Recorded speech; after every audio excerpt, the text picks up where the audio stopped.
नमस्कार दोस्तों, आध्यात्म के एक और नए अंक में आपका हार्दिक स्वागत है। दोस्तों, कार्तिक मास की अष्टमी को अहोई अष्टमी का व्रत किया जाता है। इस दिन महिलाएं अपनी संतान की सलामती और उनकी लंबी आयु के लिए व्रत करती हैं।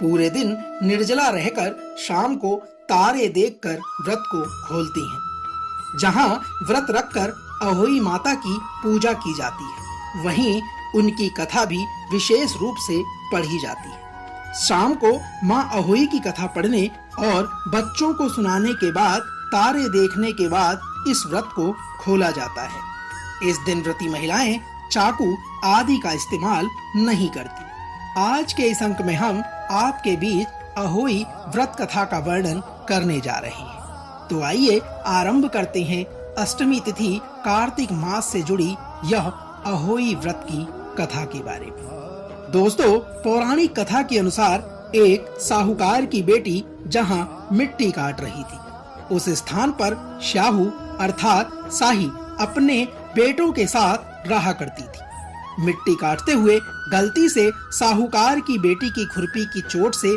श्याहू का एक बच्चा मर गया। इस पर क्रोधित होकर श्याहू ने कहा कि मैं तुम्हारी कोख बांध दूंगी। श्याहू के वचन को सुनकर साहूकार की बेटी अपनी सातों भाभियों से एक एक कर विनती करने लगी कि वह उसके बदले अपनी कोख बंधवा ले। सबसे छोटी भाभी ननद के बदले अपनी कोख बंधवाने के लिए तैयार हो गई। इसके बाद छोटी भाभी के जो भी बच्चे होते वे 7 दिन बाद मर जाते थे। सातों पुत्रों की इस प्रकार मृत्यु होने के बाद उसने पंडित को बुलाकर इसका कारण पूछा। तब पंडित ने सुरही गाय की सेवा करने की सलाह उसे दे डाली। सुरही सेवा से प्रसन्न होती है और छोटी बहू से पूछती है कि तू किस लिए मेरी इतनी सेवा कर रही है और वह उससे क्या चाहती है। जो कुछ तेरे मन में इच्छा हो वह मुझसे मांग ले। साहूकार की बहू ने कहा कि स्याहू माता ने मेरी कोख बांध दी है, जिससे मेरे बच्चे नहीं बचते हैं। यदि आप मेरी कोख खुलवा दे तो मैं आपका उपकार जीवन भर मानूंगी। सुरही गाय माता ने उनकी बात मान ली और उसे साथ लेकर 7 समुद्र पार श्याहू माता के पास चली गई। रास्ते में थक जाने पर दोनों आराम करने लगे। अचानक साहूकार की छोटी बहू की नजर एक और चली गई।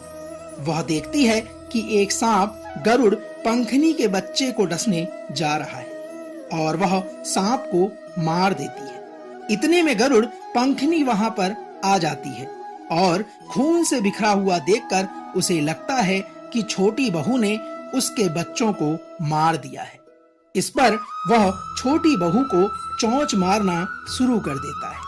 छोटी बहू गरुड़ के इस प्रकार के वर्ताव पर कहती है कि उसने तो उसके बच्चे की जान बचाई है। गरुड़ पंखनी इस पर खुश होती है और सुरही सहित उन्हें स्याहू के पास पहुंचा देती है। दोस्तों, वहां छोटी बहू स्याहू की भी सेवा करती है। स्याहू छोटी बहू की सेवा से प्रसन्न होकर उसे 7 पुत्र और 7 बहू होने का आशीर्वाद प्रदान करती है। स्याहू छोटी बहू को 7 पुत्र और 7 पुत्र वधुओं के आशीर्वाद के साथ कहती है कि घर जाने पर तू अहोई माता का उद्यापन करना, साथ साथ अहोई बनाकर 7 कढ़ाई देना। जब वह घर पहुंची तो उसने देखा कि उसके 7 बेटे और 7 बहुएं खड़ी हुई हैं। वह खुशी के मारे भाव विभोर हो गई। उसने 7 अहोई बनाकर 7 कढ़ाई देकर उद्यापन किया। दोस्तों, अहोई का अर्थ यह भी होता है कि अनहोनी को होनी बनाना, जैसे साहूकार की छोटी बहू ने कर दिखाया था। जिस तरह अहोई माता ने उस साहूकार की बहू की कोख को खोल दिया, उसी प्रकार इस व्रत को करने वाली सभी नारियों की अभिलाषा भी पूर्ण करे। दोस्तों, तो यह तो थी अहोई से जुड़ी कार्तिक मास अष्टमी की पौराणिक व्रत कथा का सार। हम आशा करते हैं कि आज का यह अंक आपको अवश्य पसंद आया होगा। कल एक और नए अंक के साथ फिर आपसे होगी मुलाकात। तब तक जय शिव शंकर, जय मां पार्वती।